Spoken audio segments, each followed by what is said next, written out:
ademais de dar a coñecer as cifras de separación e reciclaxe que se manteñen aínda por baixo do desexable, o Concello da Pobra presentará as distintas propostas para deseñar o futuro modelo de recollida no municipio. Estamos diante de uns retos que nos marca a nova lei, que exixe unha serie de cambios, e aparte, levamos cunha concesión desde fai xa 20 anos, xa máis de 20, e que queremos renovar, ou vai a significar un cambio importante para a ciudadanía. Nos entendemos que unha mellora para o servizo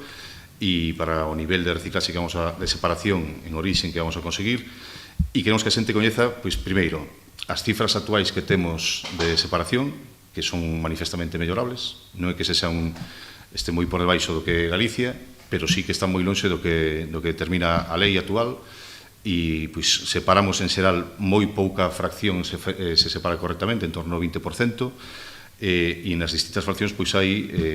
unha melloría que sería moi importante conseguir. Por exemplo, no vidro, solamente o 50% do vidro que se produce no Concello vai para os contedores de vidro. A intención do Executivo é ter elaborados os pregos cara a finais de ano e poder licitar o novo servizo coa previsión de entrar en funcionamento en 2026. Contratamos unha empresa que nos fixo unha auditoría primeiro e logo nos fixo unha serie de propostas de mellora do que temos, despois de analizar os fallos que se producían na recollida actual, que son múltiples,